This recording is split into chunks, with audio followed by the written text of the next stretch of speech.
کسی پارٹی میں گہما گہمی کے دوران ایک صاحب کچھ خوبصورت لڑکیوں کے درمیان کھڑے خوش گپیوں میں مصروف تھے۔ اچانک ایک خاتون ان کے پاس آئی اور مسکراتے ہوئے ان صاحب سے کہنے لگی، جمال آپ گھر چلیں، دیر ہو رہی ہے، مجھے گھر جا کر آپ کی چوٹوں پر آیوڈیکس بھی لگانی ہے۔ وہ صاحب حیرانی سے بولے، آیوڈیکس؟ لیکن بیگم مجھے تو کوئی چوٹ نہیں لگی۔ بیوی نے شوہر کو غصیلی نظروں سے گھورا اور کہا، ہاں تم ٹھیک کہہ رہے ہو، لیکن ابھی ہم گھر بھی تو نہیں پہنچے۔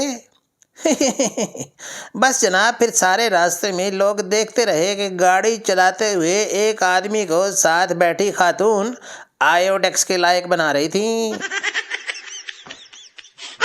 بیوی نے شوہر کو موبائل پر کال کر کے پوچھا، کہاں ہیں آپ؟ اتنی دفعہ کال کی ہے مگر آپ فون ہی نہیں اٹھا رہے۔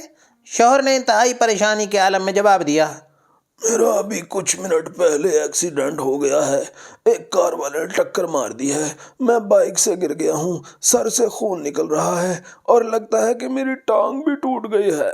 بیوی نے شوہر کے ایکسیڈنٹ کی پرواہ کیے بغیر فوراً جواب دیا، اچھا آپ جیسے بھی ہیں، میں نے بس یہ کہنا تھا کہ اپنا لنچ باکس سیدھا رکھیے گا ورنہ سارا سالن گر جائے گا۔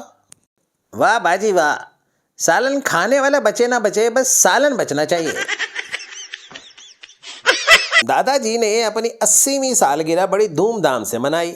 پارٹی میں سب حیران تھے کہ دادا جی اتنی عمر میں بھی اتنے چاق و چوبند کیسے ہیں۔ سب ان کی اچھی صحت کا راز جاننا چاہتے تھے۔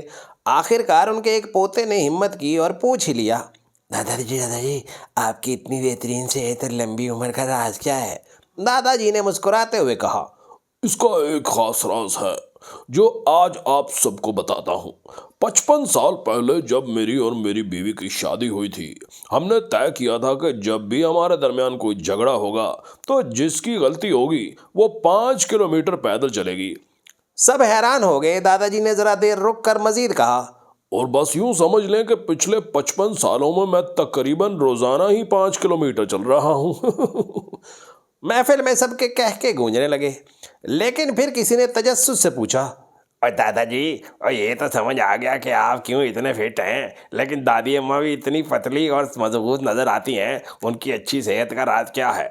اب دادا جی نے بھی کہکا لگایا اور بولے، اور وہ اتنے سال میرے پیچھے 5 کلومیٹر اس لیے چلتی رہی تاکہ یہ چیک کر سکے کہ میں واقعی چل رہا ہوں یا کہیں پارک میں بیٹھا آرام تو نہیں کر رہا۔ ایک خامد کام سے واپس گھر پہنچا اور شرمندہ لہجے میں اپنی بیگم سے کہا، بیگم میں معافی چاہتا ہوں، میں آج تمہارے لیے وہ بندر نہیں لا سکا جس کا وعدہ کر کے گیا تھا۔ بیوی نے مسکراتے ہوئے جواب دیا، ارے کوئی بات نہیں، آپ پریشان نہ ہو، آپ خود خیریت سے واپس آ گئے ہیں، اب بندر کی کیا ضرورت؟ لے بھائی تو کر لے معذرت، آگے ہو گئے۔